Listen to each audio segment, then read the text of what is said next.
요한계시록 말씀이 어려운 이유는 상징적인 부분들이 너무나 많기 때문에 그랬습니다.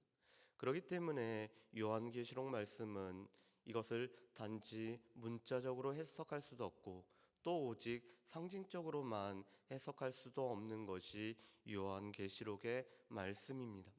그리고 특별히 우리가 어제도 우리가 같이 들었던 것처럼 이 성경에 나오는 7이라는 숫자는 완전수에 관련된 말씀입니다.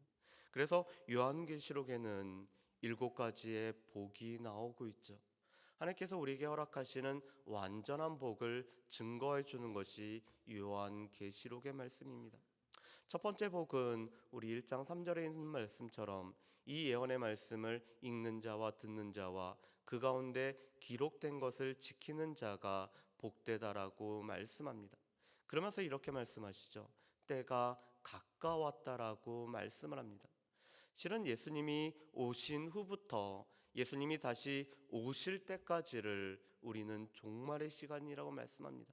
이미 우리는 종말의 때에 우리가 살아가고 있습니다. 그런데 이 종말의 시간들은 예수님이 다시 오실 날은 가까워지는 거죠. 그래서 때가 가깝다라고 말씀을 합니다. 그래서 우리가 보통 이 종말의 때에 우리는 한 가지를 더 붙입니다. 말세의 지말. 이 말세 가운데서 우리는 끝을 향해서 달려간다라고 말씀합니다. 그래서 이 예언의 말씀을 읽고 듣고 그 가운데 기록되는 것을 지키는 자가 복되는 이유는 이 종말의 때가 점점 가깝기 때문에 그렇습니다. 그리고 요한복음 14장 말씀에 보면은 요한복음 14장 7절에 두 번째 복이 나옵니다. 주 안에서 죽는 자가 복되다라고 말씀합니다. 주 안에서 우리의 생이 맞춰진 자, 그 죽음의 시간에도 이미 예수 그리스도를 믿었을 뿐만 아니라 예수 안에서 잠든 자들이 복되다라고 말씀합니다.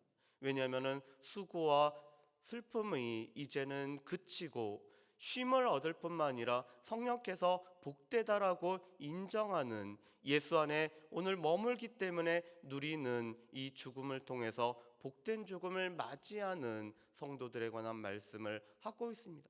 그래서 오늘 이 요한계시록은 말세의 때, 무엇보다도 이 종말의 때 우리에게 허락하신 복에 관련된 말씀이 요한계시록의 말씀입니다. 그런데 이 복이라는 것은 우리에게 저절로 오지는 않습니다. 무엇보다도 오늘부터 우리는 일곱에 관련된 또 다른 세 가지의 내용들을 보게 됩니다. 일곱 인이 나오고 있고요. 그 다음에 일곱 나팔이 나오고 일곱 대접이 나오고 있습니다. 다 일곱이라는 숫자라는 것은 완전한 것들을 말씀하고 있죠. 그런데 일곱 인도 어떻게 보면 재앙입니다. 고난의 시기가 우리에게 도래하고 있음을 말씀하고 있습니다. 또한 일곱 나팔이 불려질 때도 여전히 이 땅 가운데 고난의 모습이 나타납니다. 일곱 대접이 진노의 대접이 쏟아질 때 이 땅 가운데 고난과 어려움과 심판의 때가 가까움을 우리에게 말씀을 하고 있습니다. 그래서 이 세 가지 일곱인과 일곱 나팔과 일곱 대접은 어떻게 보면은 중첩된 부분도 있지만 점점 재앙이 넓어지고 확산되고 있다라는 것을 우리에게 말씀을 해주고 있습니다. 오늘 요한복음 6장 말씀부터 오늘 8장 6절 말씀까지는 일곱인에 관련된 말씀이 나오고 있습니다. 그 가운데 7장 말씀에 보면은 오늘 구원받은 성도의 숫자인 14만 4천이란 내용이 삽입이 되어 있고 6장에서 오늘 이 6인까지 나오고 8장에 가보면은 7인을 떼는 내용이 오늘 기록되어 있는 것을 볼 수가 있습니다. 물론 우리가 내일 모레 보겠지만 이 14만 4천이라는 것도 12 곱하기 12라는 완전수를 곱하기 때문에 구원받은 완전수를 상징하는 것이 바로 이 14만 4천입니다. 신천지와 같이 어리석은 자들이 말하는 이 문자적인 숫자가 아니라 오히려 오늘 구원의 충만한 수를 가리키는 것이 바로 이 14만 4천이죠. 그런 가운데 오늘 우리가 8절까지는 넷째 인까지 떼어지는 모습이 나오고 있습니다. 그런데 첫 번째 인을 뗄 때, 두 번째 인을 뗄 때 오늘 각각 말탄 자가 나오고 있습니다. 그런데 이 말씀은 이미 구약에 이미 우리에게 말씀하신 바입니다. 스가랴서 6장 1절 말씀에서부터 8절 말씀에 보면은 오늘 이 말탄 자와 그 말의 색깔이 다르긴 하지만 오늘 이 계시록 6장하고 비슷한 내용이 이미 스가랴서 6장 말씀에 보면은 나와 있다라는 것을 알 수가 있습니다. 그런데 스가랴서도 그렇고 오늘 요한계시록도 그렇고 공통점이 있습니다. 묵시 문학 가운데서 앞으로 장차 이루어질 일에 관한 말씀이 스가랴서의 말씀일 뿐만 아니라 오늘 요한계시록의 말씀이라는 것입니다. 그러면서 이것은 어떻게 보면은 상징이지만 동시에 앞날에 이루어질 재앙에 관련된 말씀이 오늘 이 6장 1절 말씀부터 8절 말씀까지 기록이 되어 있습니다. 그런데 오늘 1절부터 2절 말씀 보면은 이렇게 되어 있습니다. 우리 6장 1절 말씀부터 2절 말씀을 우리 같이 한번 읽어보실까요? 같이 읽겠습니다. 내가 봄에 어린 양이 7인 중에 하나를 떼시는데 그때 내가 들으니 내 생물 중에 하나가 우레소리와 같이 말하되 오라 하기로 이에 내가 보니 흰 말이 있는데 그 탄 자가 활을 가졌고 면류관을 받고 나아가서 이기고 또 이기려고 하더라. 아멘. 오늘 6장 말씀에 보면은 어린 양이 인을 떼고 있습니다. 첫 번째 봉인된 첫째 인을 뗄 때 오늘 첫째 생물이 말하기를 오라 하였을 때 흰 말이 있고 그 탄 자는 면류관을 받고 나갔다라고 말씀을 하고 있습니다. 요한계시록 19장 말씀에도 보면은 백마를 타신 분이 나옵니다. 그런데 요한계시록 19장에 나오는 이 백마를 타신 분은 어린 양이셨던 예수 그리스도를 말씀합니다. 그런데 오늘 6장에 있는 이 백마, 흰말을 탄 자는 예수님과는 다른 존재인 것들을 우리가 볼 수 있습니다. 왜냐하면 어린 양이 인을 떼셨고 또 오늘 흰말을 탄 자가 먼저 나오기 때문에 그렇습니다. 그런데 이 흰말이라는 것은 보통은 승리의 상징입니다. 로마 시대 때도 오늘 개선 장군은 늘 흰말을 타고 맨 선두에 서서 오늘 이 개선 행렬을 이끌어갔습니다. 그래서 흰말을 탔다라는 것은 승리하였다라는 것들을 나타내고 있습니다. 그런데 오늘 이 첫 번째 인 가운데도 2절 말씀에 보면 이렇게 말씀하죠. 흰말을 탄 자가 오는데 그는 면류관을 받았고 나가서 이기고 또 이기려고 하고 있다라고 말씀을 합니다. 오늘 전쟁을 치렀을 뿐만 아니라 오늘 전쟁에 승리를 얻었는데 오늘 그는 계속 끊임없이 이기고 이기려 함으로 말미암아 이 정복을 더 펼치고자 하는 그런 세력이 있음을 오늘 첫째 인을 통해서 말씀을 하고 있습니다. 그런데 두 번째 인도 그거와 비슷합니다. 우리 4절 말씀을 한번 보실까요? 4절 말씀을 제가 읽어보겠습니다. 이에 다른 붉은 말이 나오더라. 그 탄 자가 허락을 받아 땅에서 화평을 제하여 버리며 서로 죽이게 하고 또 큰 칼을 받았더라. 아멘. 오늘 둘째 인을 뗐을 때는 붉은 말을 탄 자가 나오고 있습니다. 그런데 오늘 이 붉은 말을 탄 자는 이 땅에서 화평을 제하여 버리고 있습니다. 이것은 전쟁의 참혹성을 말씀하고 있죠. 첫째 말을 탄 자가 오늘 승리를 거뒀을 뿐만 아니라 그의 승리에 대한 욕구가 끊이지 않기 때문에 계속해서 이기려 했던 모습이 있다라면은 둘째 말을 탄 자는 이 땅 가운데 화평을 제하여 버리고 있습니다. 그래서 이 화평이 제하여진 이 땅 가운데는 서로를 죽이게 하는 이 큰 칼을 받았다라고 말씀을 합니다. 여러분, 우리가 전쟁을 겪고 있든지 우리가 이 전쟁을 실제로 겪지 않더라도 우리가 주변에서 보이는 모습을 통해 이 전쟁이라는 것이 얼마나 참혹하다라는 것을 우리가 알 수가 있습니다. 특별히 이 NGO 단체 가운데서는 이 전쟁 난민에 관한 내용들을 우리에게 반영을 하죠. 그래서 어린아이가 이 살 곳을 잃어버리고 떠나가는 모습, 캄보디아에서 킬링필드가 있었을 때 정말로 몸에 실오락이 걸치지 않았던 소녀가 나왔던 모습은, 그것은 전 세계에 커다랗게 회자가 됐던 내용이었습니다. 그리고 또한 이런 내용도 있습니다. 전쟁에서 가장 커다란 무기 중에 하나는 강간이라는 내용이 있습니다. 무기를 가지고 서로를 상해하는 일뿐만 아니라 무엇보다도 사람에게 사람으로서 해서는 안 되는 일들이 전쟁 가운데 벌어지고 있는데, 이 모습은 이 땅 가운데 화평이 제하여져 버리는 모습입니다.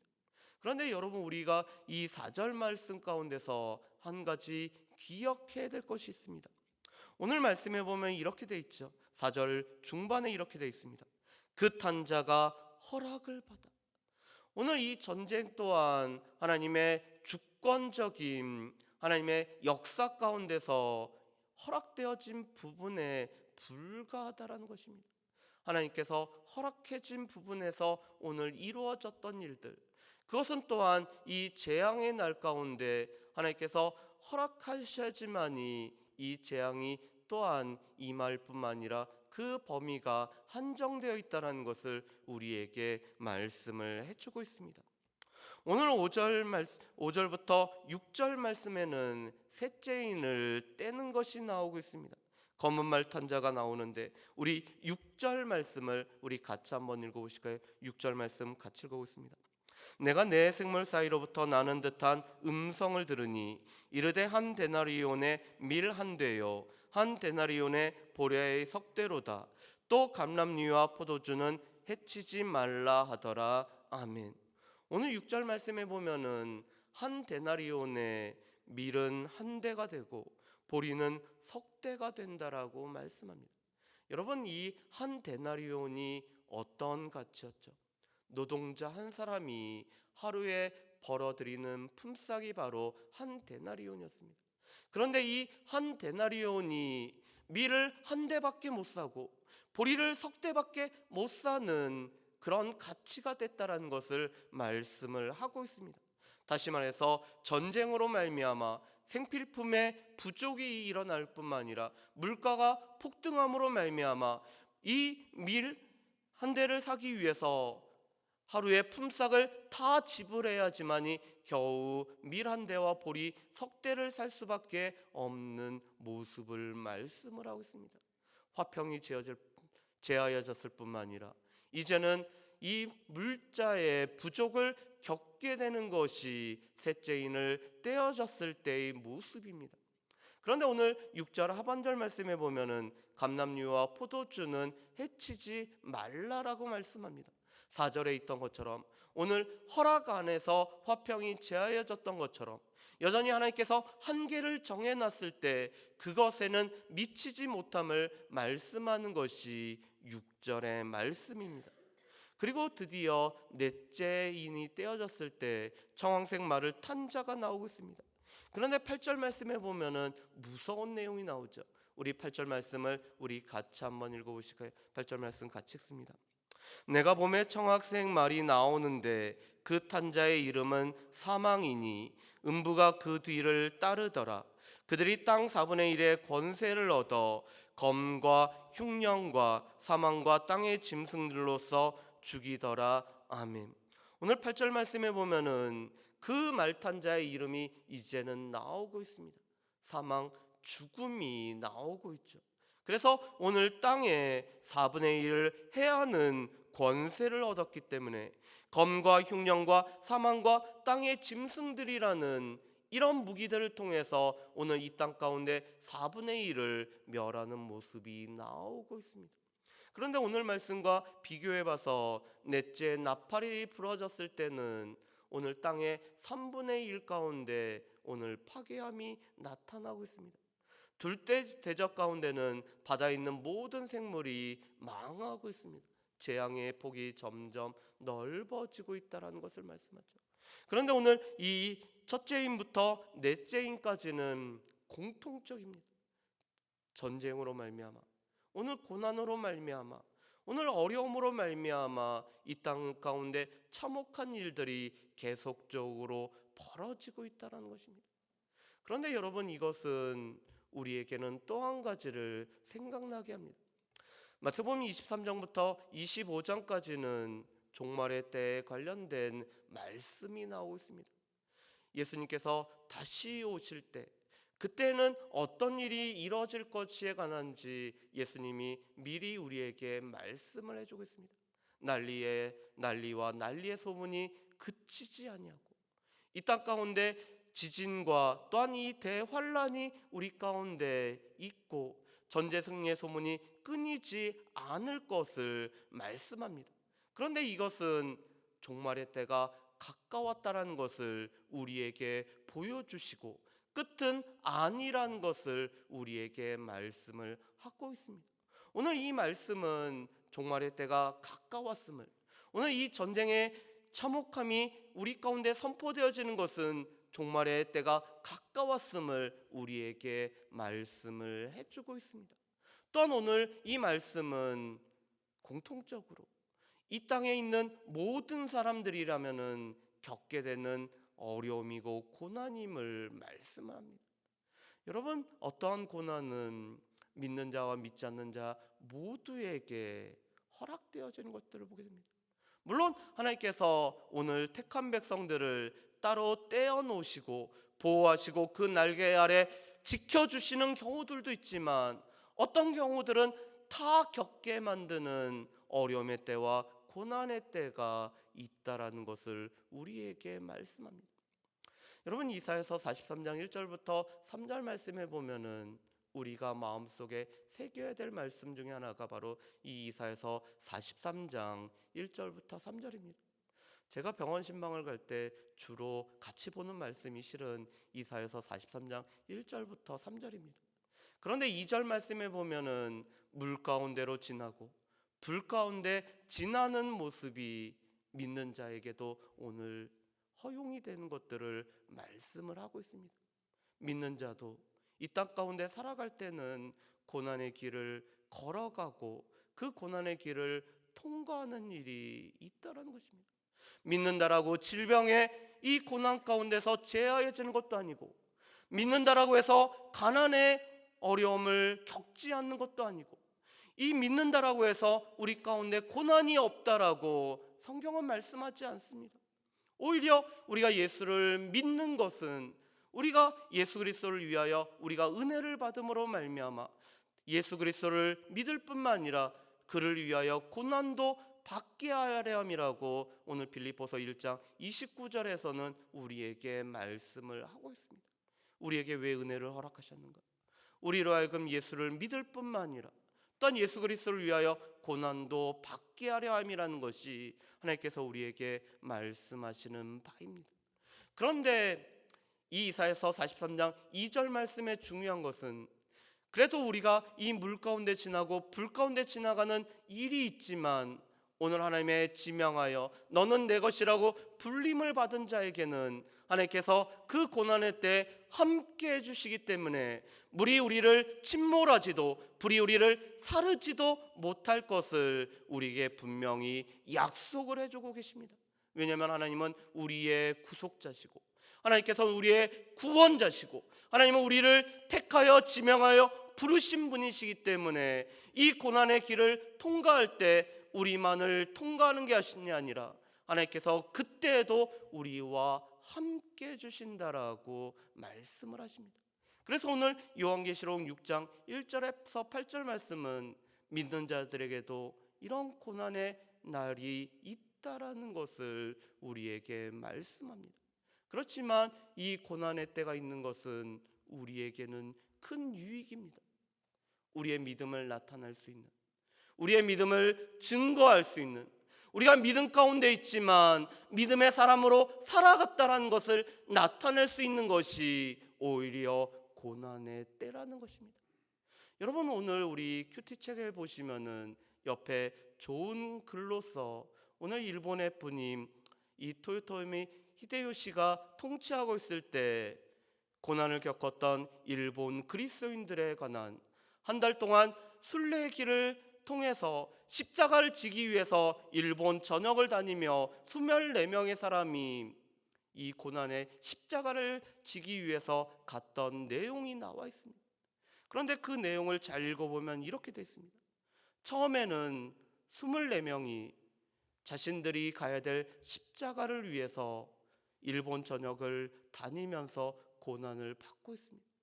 그런데 그들이 믿음을 잘 지키고 예수를 부인하기만 하면은 그 고난이 끝남에도 불구하고 오늘 24명의 사람이 믿음을 지켜나갔을 때 그 모습을 보고 있던 예수를 믿고 있지만 이 고난의 시간을 피하고 싶어서 자신을 들여내지 않았던 2명의 사람이 자신들도 그 고난의 길을 동참하겠다고 나는 예수를 믿는다라고 나타났다라고 합니다.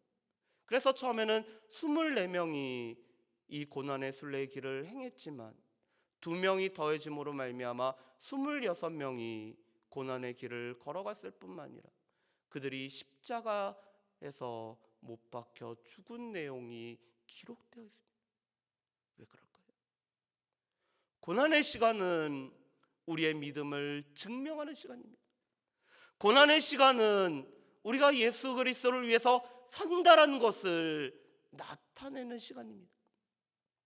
어제 일부 예배를 앞두고 잠깐 기도하는 시간을 가졌는데 제가 요새 계속 듣는 찬양에 관련된 내용을 이렇게 같이 나눈 적이 있습니다. 보네퍼 목사님, 나치의 폭정 안에서도 이 그리스도인들이 그거에 부역했던 것들을 고발했을 뿐만 아니라 나치 정권의 부정함을 나타냈던 목사님이시죠. 그런데 이 목사님이 주 선한 능력으로라는 시를 썼습니다. 이 시는 옥중에서 마지막으로 썼던 시였습니다. 약혼자에게 또 어머니에게 보냈던 시의 내용입니다. 그런데 그 시의 내용 보면 이렇습니다. 예수를 통해서 겪는 고난들, 그 가운데서도 그것을 견디어내는 것들, 하나님께서 그때도 함께 하셨던 것들을 이야기를 하고 있습니다. 그런데 그 가사 중에서 이렇게 마지막으로 고백하죠. 나는 예수와 복음을 위해서 살겠습니다. 제가 예수와 복음으로 살기 위해서 주 선한 능력이 저의 삶에 필요합니다라는 그런 고백의 시를 기록을 했었고, 그 시를 기록하고 그의 사형을 집행을 당했던 분이 바로 이 보네퍼 목사님이십니다. 여러분, 고난의 때는 우리의 믿음을 드러내는 때입니다. 고난의 때는 우리만 그 자리에 있게 하는 것이 아니라 주께서 함께 하시기 때문에 주의 선한 능력을 힘입을 뿐만 아니라 그 선한 능력으로 인해서 내가 어떠한 삶을 살아가야 되는지를 결단하는 때가 바로 이 고난의 때입니다. 우리 가운데도 선한 능력이 주어짐으로 말미암아 이 어려움의 시기에 우리와 함께 하시는 그 주님으로 말미암아 내가 예수와 복음을 위해서 살겠습니다라고 우리 가운데 결단하실 수 있는 저 여러분들 되시기를 주의 이름으로 축복합니다.